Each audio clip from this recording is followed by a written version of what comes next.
الإسلامية بل الزاوية البلقايدية بوهران في الجزائر.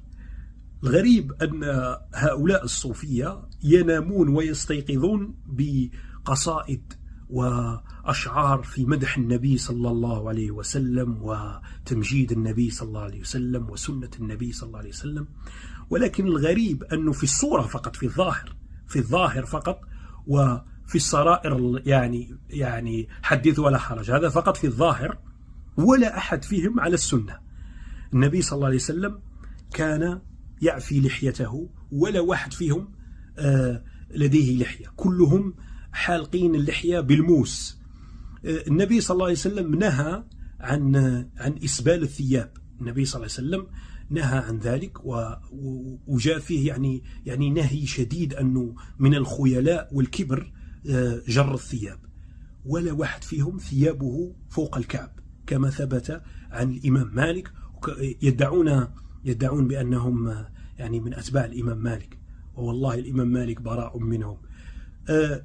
ولا واحد من هؤلاء يعني كما تشاهدون في الصورة، نحن نتكلم بالظاهر فقط، يعني ولا واحد من هؤلاء يقبض كما ثبت عن النبي صلى الله عليه وسلم في طريقة صلاة النبي صلى الله عليه وسلم، كان يضع اليد اليمنى على اليد اليسرى. حرب طائفية، وهم لا علاقة لهم بالأمازيغ، ومن بلاد فرس من إيران، هم أصلهم إيرانيين لا علاقة لهم بالأمازيغ.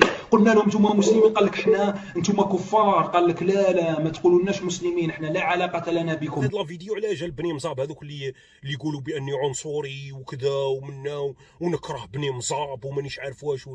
انايا نهار اللي كنت نهضر على الماكيست، ونهضر على اللي جابوا لنا عقليه عربي واماعيزي. ما يقدرش على الشرذمه هذه الاباضيه هذه.